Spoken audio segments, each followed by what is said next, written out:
Have you ever stopped to think that some habits that seem completely normal may, in fact, be trying to say something more about our behavior?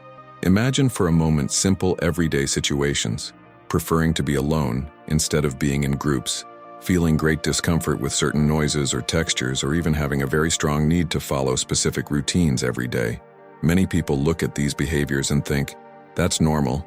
A lot of people are like that. And in fact, in many cases, it really can be something common. But the question few people ask is, and when can these seemingly normal habits be signs of autism? This is a topic that has aroused increasing interest, because many characteristics associated with the autism spectrum can go unnoticed for years, precisely because they seem like common everyday behaviors. These signs are often confused with shyness, a reserved personality, a preference for organization, or even emotional sensitivity. However, when we look more closely, we realize that some of these behaviors may have a different meaning. For example, think about the situation of preferring to be alone. Many people enjoy moments of solitude, silence, and being in their own company. This is completely natural. However, in some cases, this preference does not just happen occasionally.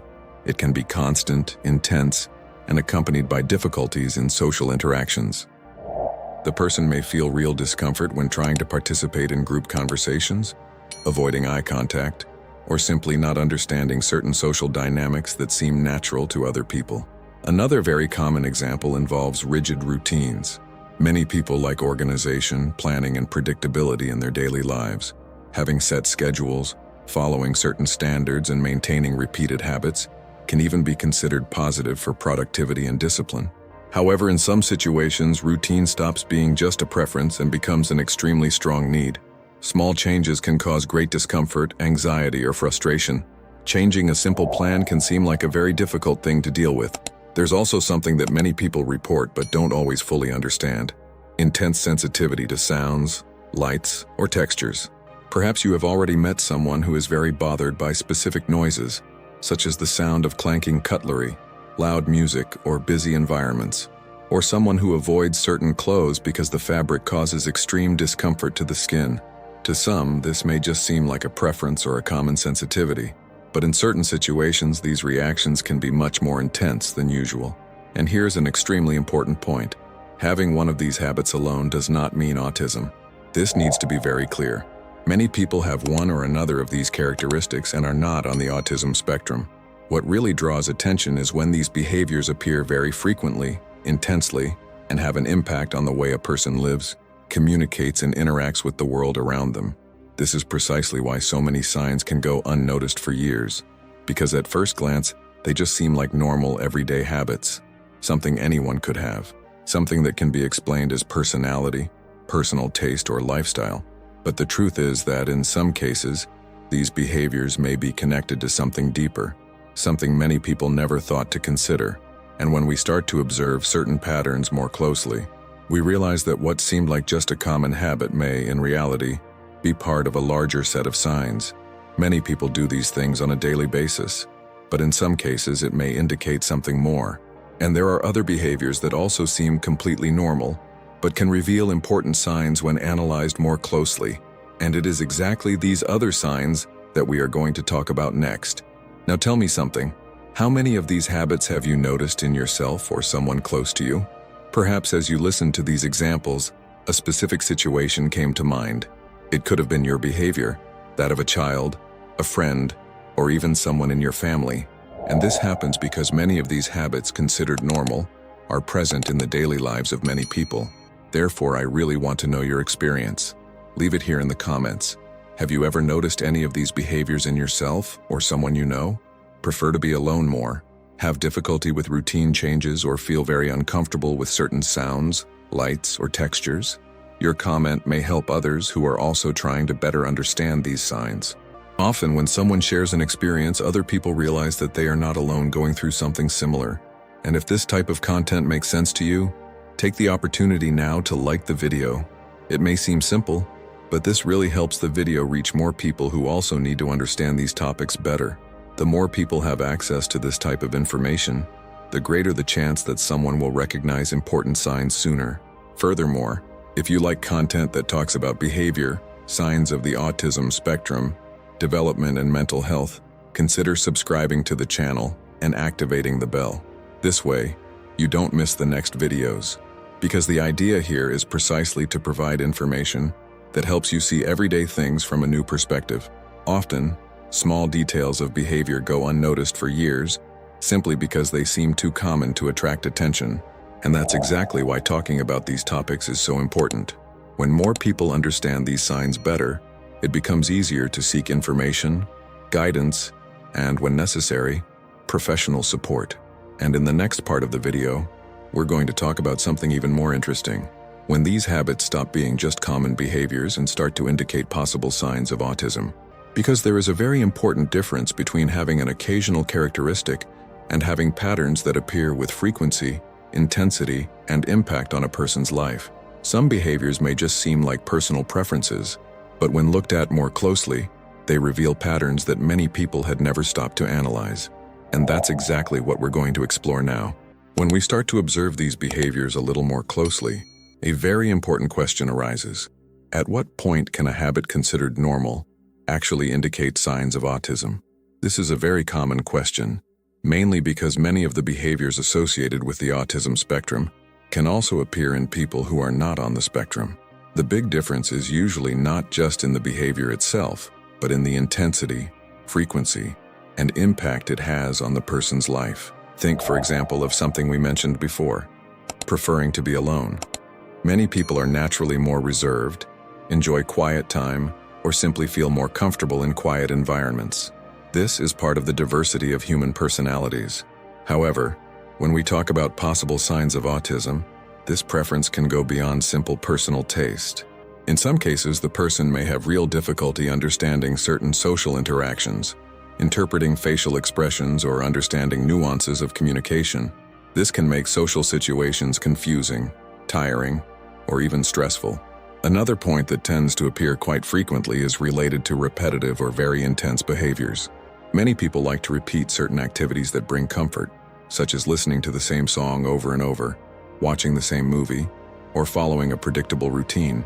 But when these patterns become extremely rigid, it can indicate something deeper.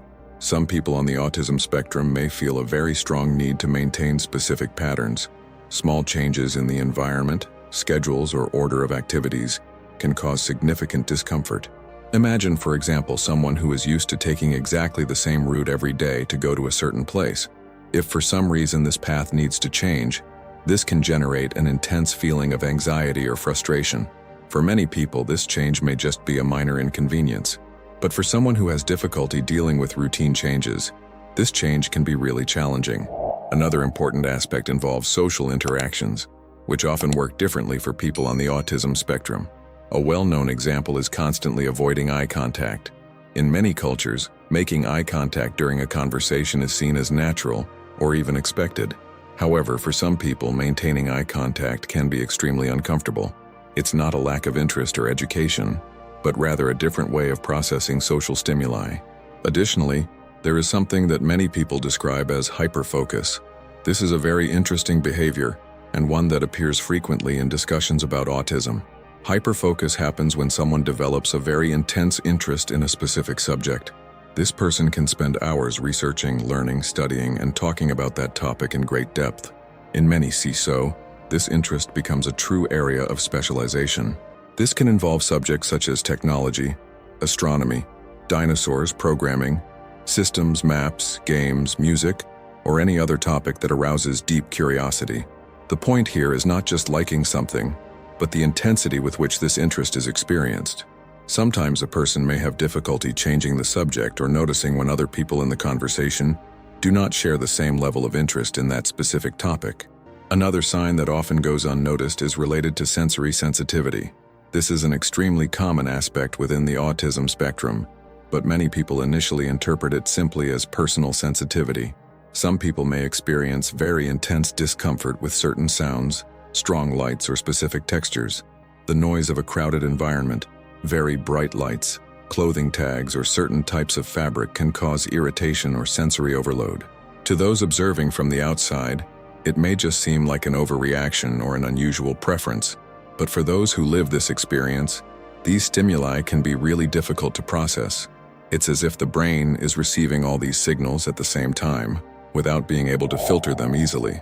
This can lead to great emotional and sensory exhaustion throughout the day.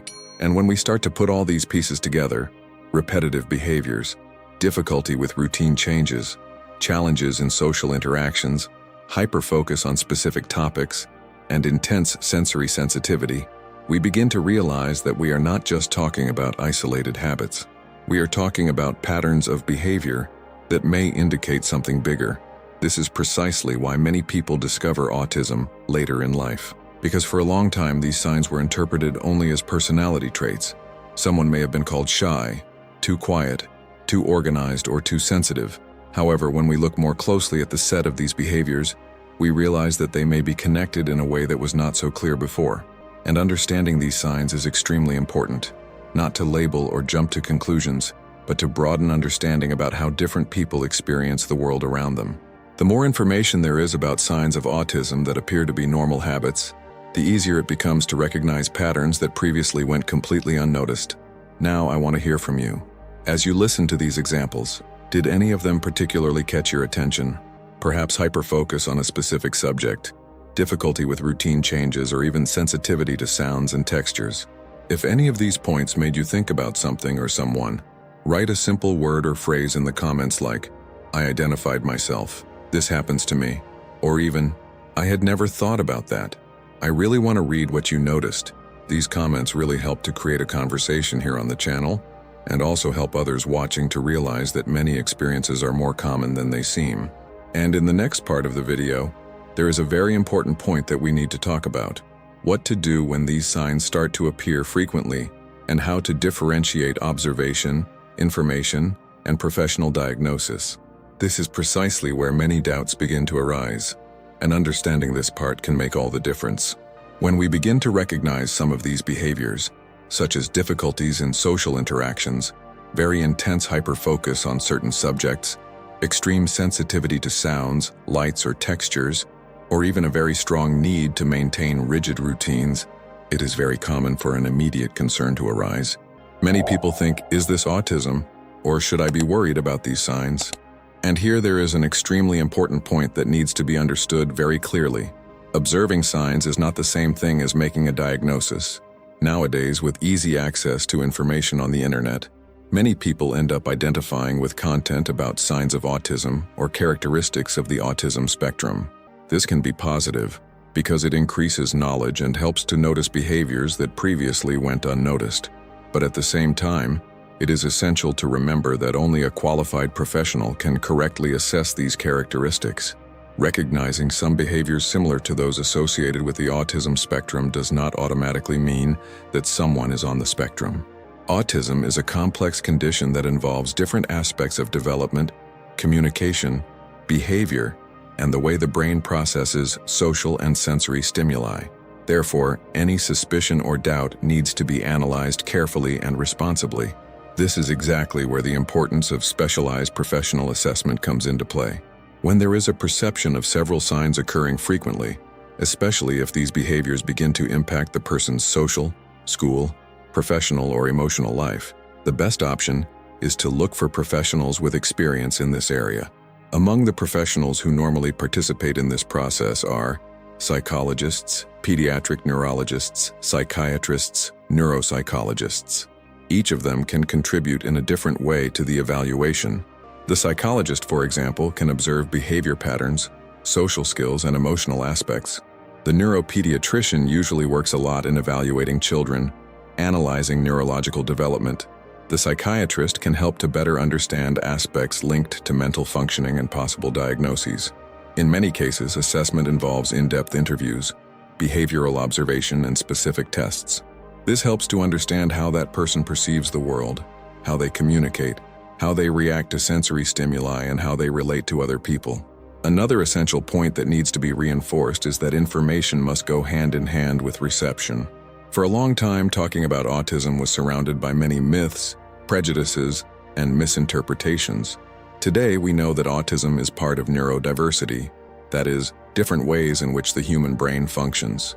Each person on the spectrum has their own characteristics, challenges, and also many skills. There are autistic people who are extremely creative, analytical, detail-oriented, and capable of developing impressive talents in different areas. Therefore, when we start talking about signs of autism that may seem like normal habits, the objective is not to generate fear or label behaviors. The objective is to expand understanding. It's helping parents, family members, educators, and even adults who are getting to know themselves better to notice patterns that could previously be ignored.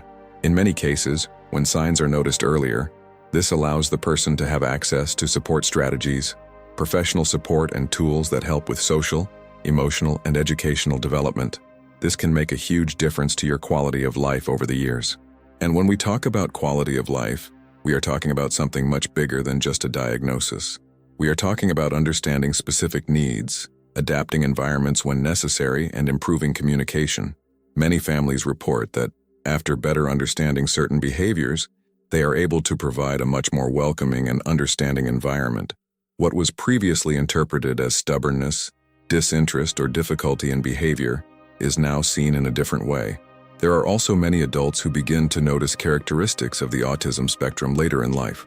Sometimes, when watching content about behaviors associated with autism, people begin to recognize patterns that have always been part of their experience, but had never been understood in this way. This can open doors to a very important process of self-knowledge. The most important thing in this entire process is to remember, information generates understanding, and understanding reduces prejudice. Now, I really want to hear from you who have watched this far.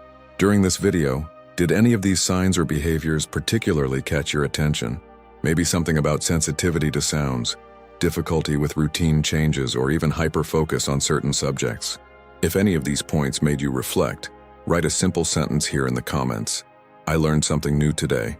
It made me think. Or, I want more videos about autism. This helps a lot to understand which topics are most important for those who follow the channel. And if at any point in this video you identified with any of these behaviors, or remembered someone while we talked about habits that seem normal, but could be related to signs of autism, then I want to extend a special invitation to you. Subscribe to the channel. Here we always talk about important topics such as autism, behavior, signs that often go unnoticed, development, and mental health. And if you made it this far at the end of the video, I really want to thank you for watching until the end. So let's do the following. Leave a comment below with the phrase, "I made it to the end." In addition to being able to know who actually watched the full video, this also helps the channel grow a lot. And if this video helped you in any way, don't forget to leave a like. This simple click helps YouTube recommend this content to others who are also interested in topics such as autism, behavioral signs and development, human ment. And now I have a next invitation for you. Another recommended video should appear on the screen, and I highly recommend that you watch it too, because it complements everything we talked about here today very well. Thank you very much for spending this time here with me, for being part of this conversation, and for helping to spread more information and understanding about such important topics. See you in the next video.